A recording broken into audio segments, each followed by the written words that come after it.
Bonjour à tous. Aujourd'hui en mathématiques, nous allons faire quelques petits exercices dans le livret de réussite. Alors, c'est quoi le livret de réussite? On a déjà travaillé un peu dessus. Le livret de réussite, c'est un petit cahier dans lequel on a des exercices qui nous permettent de savoir ce que vous avez compris et ce que vous avez un peu moins compris. Donc le but, c'est vraiment d'évaluer ce que vous avez retenu de tout ce que l'on a appris les dernières semaines. Alors, je vais vous expliquer les exercices un par un. Je vais aussi vous donner des exemples pour que vous compreniez bien le travail qu'il y a à faire. Donc, en classe, c'est le même principe. Je donne les consignes, j'explique les consignes avec les petits exemples. Et puis ensuite, les enfants font le travail tout seuls.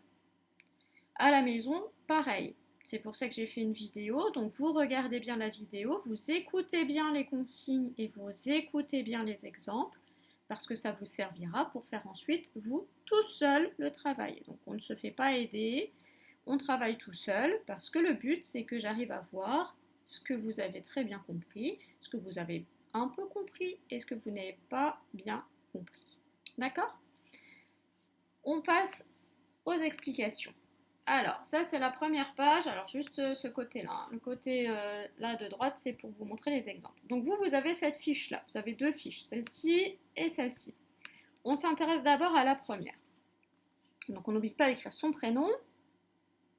Et puis la date, donc nous sommes le 16. Je vais le faire. 16 juin. Hop. Voilà. Donc, le 16/6 pour la date. Et de l'autre côté, son prénom. Ok? Alors, voilà le premier exercice. Qu'est-ce qu'il faut faire? On travaille là sur les différentes représentations d'un nombre jusqu'à 59. Donc on a travaillé plusieurs fois sur les décompositions des nombres, sur comment on les décompose, comment on les représente. Vous reconnaissez quoi dans l'exercice? Vous reconnaissez déjà le petit tableau de numération avec les dizaines et les unités. Vous reconnaissez ici aussi des boîtes à nombres qu'on utilise pour représenter les nombres. Et à côté, une écriture sous forme d'addition. Donc ça, c'est la décomposition du nombre sous forme d'une addition. Donc là, par exemple, dans le premier, on va travailler sur le 34. Est-ce que toutes les boîtes à nombres du 34 sont remplies correctement ici? Est-ce qu'on a bien 34 jetons? Non. Donc il va falloir compléter ces boîtes à nombres pour qu'il y ait 34 jetons. Et ensuite, il faut décomposer 34. Alors 34, c'est quoi? C'est 10 plus quelque chose, plus encore quelque chose. Celui-là, je vous laisserai le faire, mais pour cela, on va faire un exemple ensemble. Alors moi, j'ai refait un exemple avec le nombre 28. Donc j'ai un petit tableau de numération ici, 28, je complète 28. Comme ici, on avait le 34, moi je travaille sur le 28. J'ai mes boîtes à nombres, est-ce qu'elle est complète, ma boîte à nombres? Non, il m'en manque. Alors 28, c'est quoi? C'est 2 dizaines, je le vois ici dans mon tableau de numération. 28, c'est 2 dizaines, donc il me faut déjà 2 boîtes à nombres pleines, puisque je sais qu'une boîte à nombres, je mets 10 jetons dedans. Je mets une dizaine dans une boîte. Donc là, j'ai déjà 2 dizaines et il m'en faut combien après? 8 unités. Donc il y aura une boîte qui ne sera pas complète, puisque je n'ai que 8 unités. Je ne peux pas faire un paquet de 10 et 8. Donc là, j'ai complété mes boîtes à nombres. Donc c'est ce qu'il faut faire dans la partie là. Pareil ici pour le 47, elles ne sont pas du tout remplies, il n'y a aucun jeton de dessiné, vous dessinez les jetons. Et celui-là, on explique après parce que c'est un peu différent. Donc je complète mes boîtes à nombres avec mes jetons. Et ensuite, je dois compléter l'écriture. Alors 28, c'est quoi? Si je regarde mes boîtes à nombres, c'est quoi? C'est 10, il y en a un qui était déjà écrit, plus encore 10, plus 8. Et je retrouvais là mes 2 dizaines, 10 et encore 10, et mes 8 unités. Pareil ici, 10, 10 et 8. Et là, j'ai décomposé. Donc, c'est ce qu'il faut faire ici. D'abord, vous remplissez les boîtes pour avoir 34 jetons. Et ensuite, vous décomposez le nombre 34 sous forme de paquets de 10, donc dizaines, des boîtes à nombres pleines, et unités. Donc ça, c'est la boîte à nombres qu'on ne remplit pas, comme ici les 8. Alors, le 47, c'est pareil, sauf qu'ici, il n'y a aucun jeton dessiné. Là, on a commencé à les dessiner, ils n'y sont pas tous, mais on a commencé à dessiner les jetons. Ici, il n'y en a aucun de dessiné. Il faudra tous les dessiner et ensuite compléter l'addition pour décomposer le nombre 47 sous forme d'addition.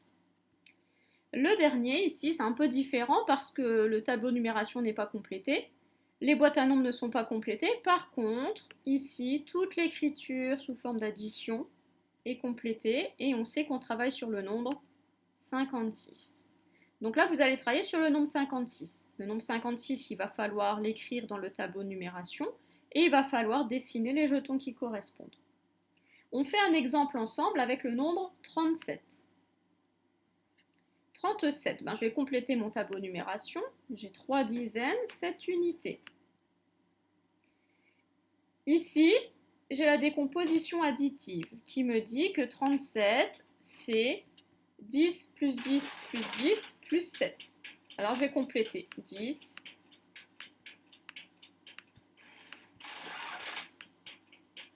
un peu mal rangé, mes jetons, un peu dur à faire, plus 10, plus 10,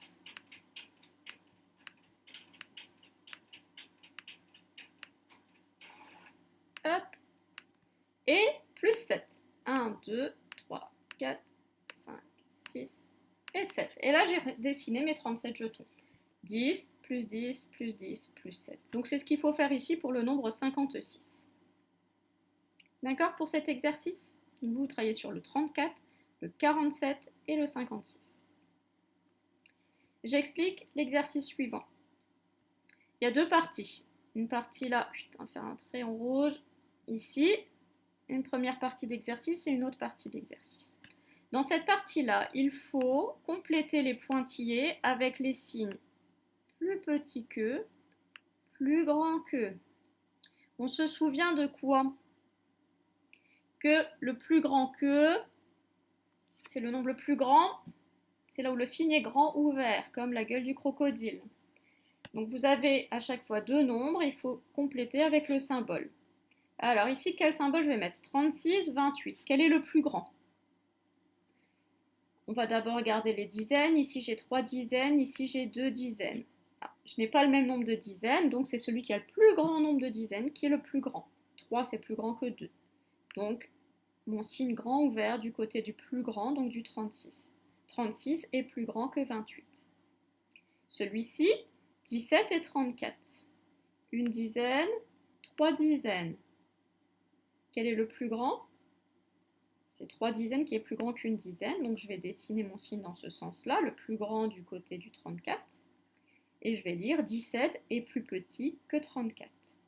Donc là, c'est ce qu'il faut faire ici, compléter le symbole. Et de l'autre côté, vous avez des nombres là qui sont écrits.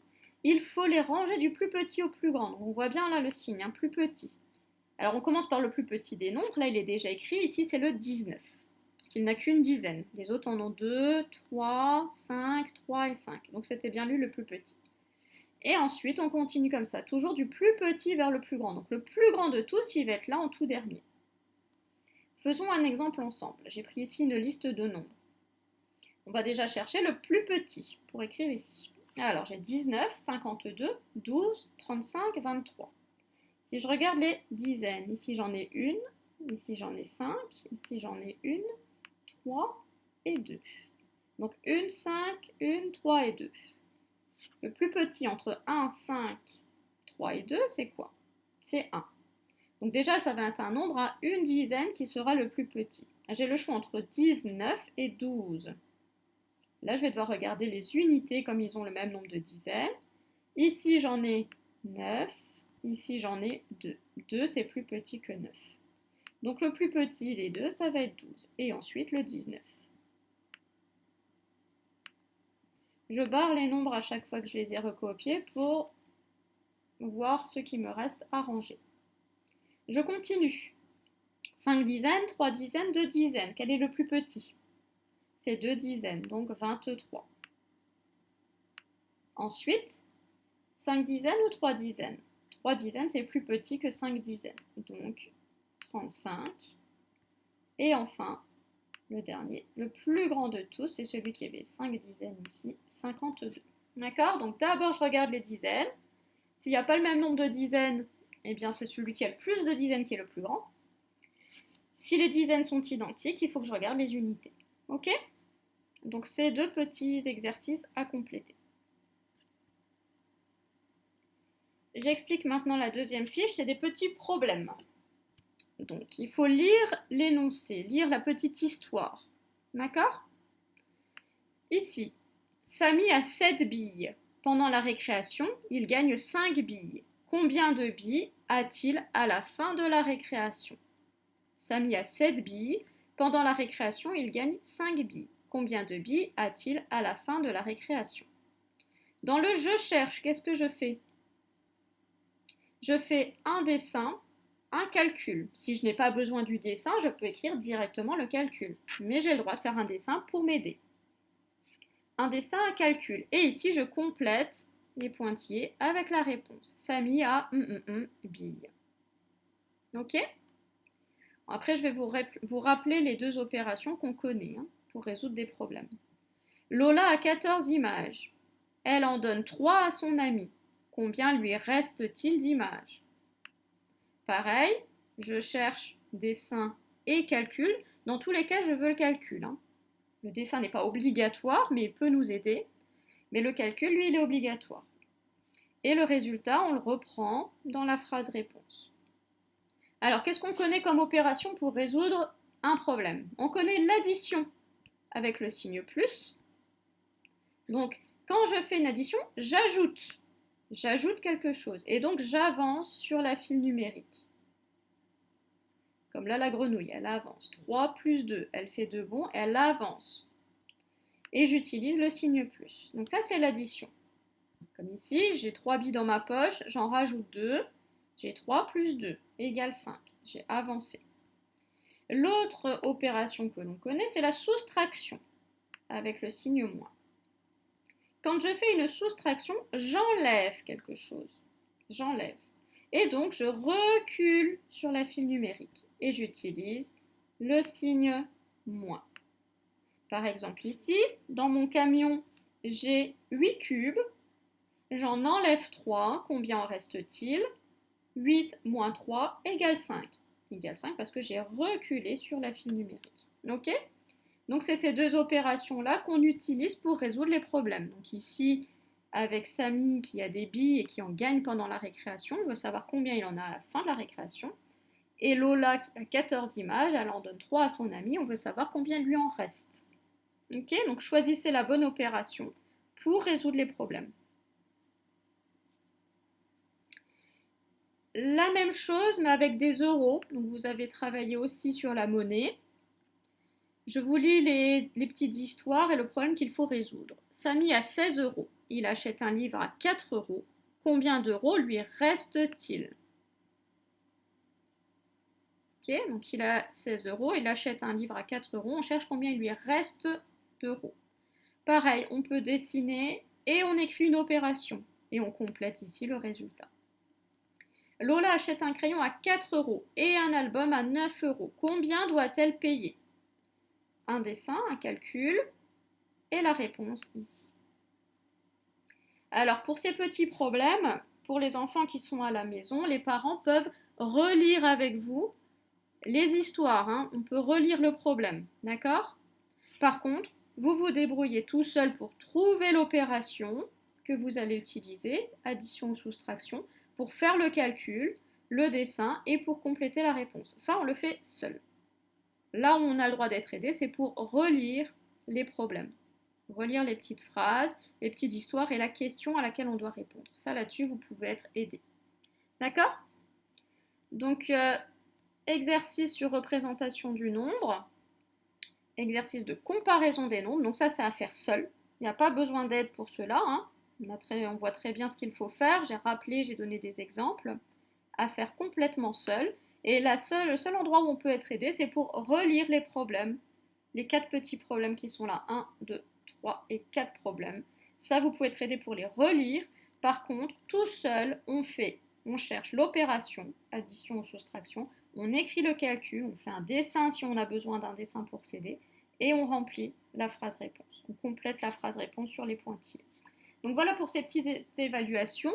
Les enfants qui sont à la maison, on n'oublie surtout pas de m'envoyer ensuite le travail sur l'ordinateur. Donc voilà, travaillez très très bien. Je vous souhaite aussi une très bonne journée. Je vous dis à très bientôt.